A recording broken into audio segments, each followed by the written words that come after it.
It's Alton Khan. My military title is gunnery sergeant. Yes. And retired.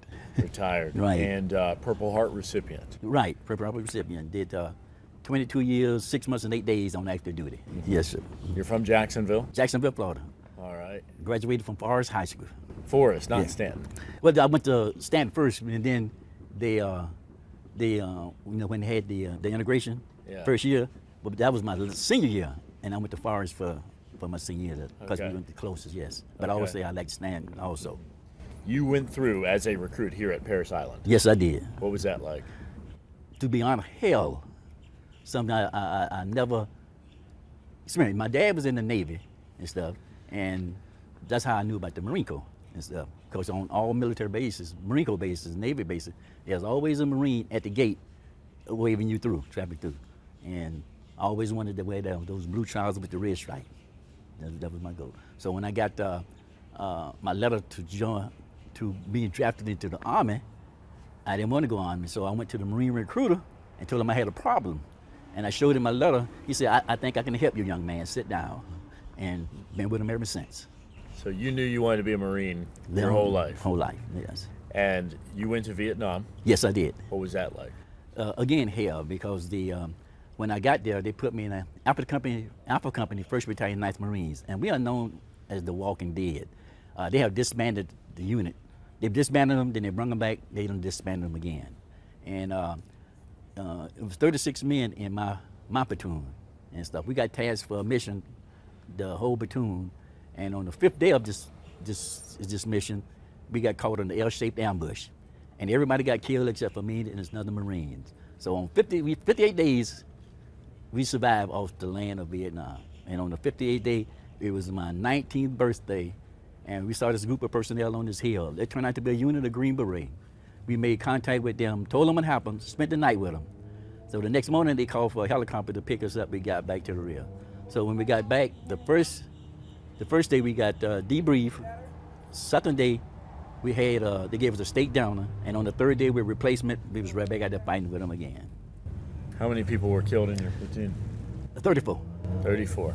So 36 people in the platoon, and then 34 got killed. got killed. Would you do it again? If I had to, but I prefer not to. Would you be a Marine again? Oh yes, yes, yes. Still a Marine today. Only thing is I'm in a different uniform. So, and by being a retired Marine, the only difference is that I'm not allowed to go through restricted areas and stuff. I didn't want to go in restricted areas when I was in. What's your advice to young men and women who are considering joining the Marines? Well, if they consider making the military itself a career or coming in, right? Come in with that. That's what you want to do. Don't half-ass doing nothing and stuff. When you come in, put it all out. But if you put all out, then it's gonna work for you also. And enjoy the benefits and stuff. If you get out, stay in for 4 years and stuff. You are a veteran, so enjoy your civilian life.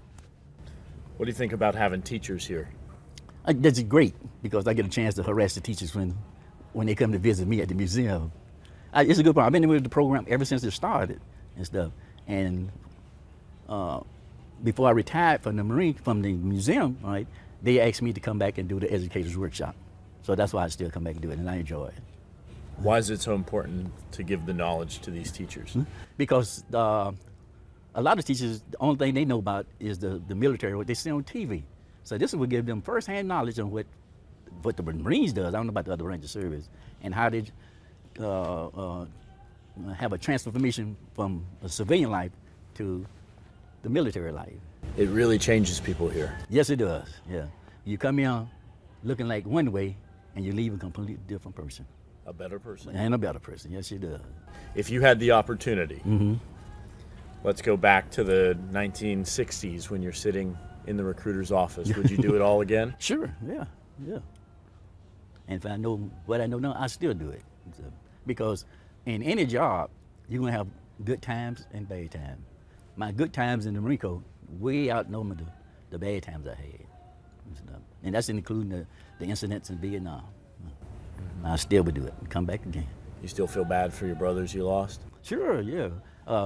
Even today, if a Marine is killed and they advertise it on TV, yeah, you feel bad because even though I'm not on active duty, he's still a Marine brother. You see, let's say, well, once a Marine, always a Marine, and every Marine live by that.